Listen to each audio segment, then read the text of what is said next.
Je suis candidat à la présidence de la République. Comment ça va? C'est comme si je passais en revue, c'est ça? Voilà. Maintenant, le candidat à la présidence de la République, François Bayrou. Bonjour. Bonjour. Bonjour. Alors, Monsieur Bayrou, il y a des objets, il y a des symboles qui marquent une campagne et scellent le destin d'un homme d'État. Alors, en 1980, il y a eu la rose de François Mitterrand. En 1995, la pomme de Jacques Chirac. Et bien, en 2007, ce sera le tracteur de François Bayrou. Parce que vous êtes quand même le premier candidat à l'élection présidentielle collectionneur de tracteurs. En fait, vous en avez deux. Dans votre déclaration de patrimoine, c'est limite votre trésor le plus précieux. Et si vous êtes élu, vous pourriez être le premier président de la République à franchir les grilles de l'Élysée au volant d'une moissonneuse batteuse. Et ouais, non, mais on attend avec impatience le remake de la course-poursuite de 95. Vous vous souvenez? Bernadette et Jacques dans la CX, Benoît Duquesne sur sa moto. Et bien cette fois, on aura peut-être droit à François en tracteur sur les Champs-Élysées et Estelle. Rêvez pas trop. Mais ce serait bien, Estelle, à votre poursuite à dos de mulet.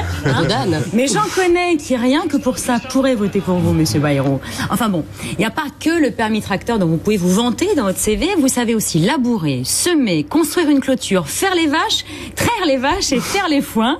Mais à côté de vous, José Bové, il est paysan comme moi, je suis Miss Monde. Ça, c'est fort.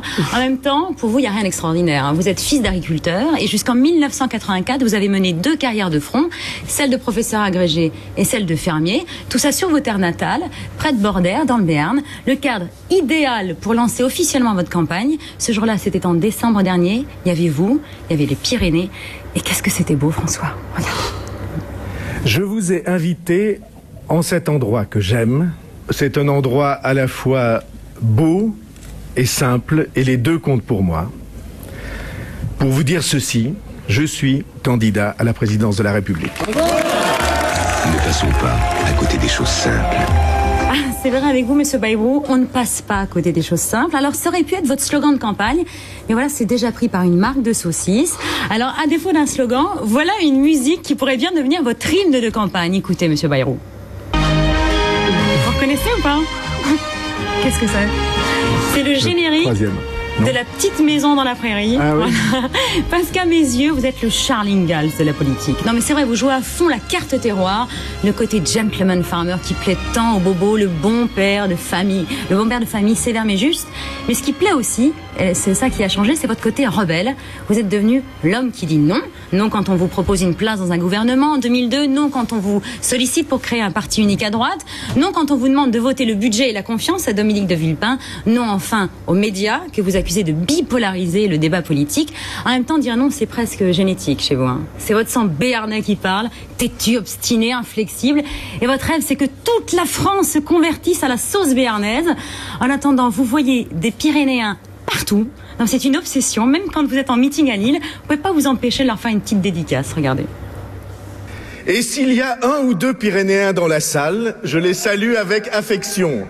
Voilà, ils ont le mal du pays, ça les fait bramer.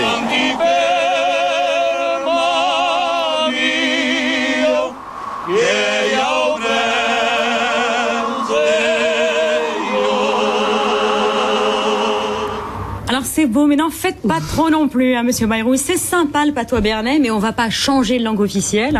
En tout cas, vous avez toujours cru à votre destin national. Avant, vos prétentions faisaient doucement rigoler. Aujourd'hui, elles ne font plus rire personne.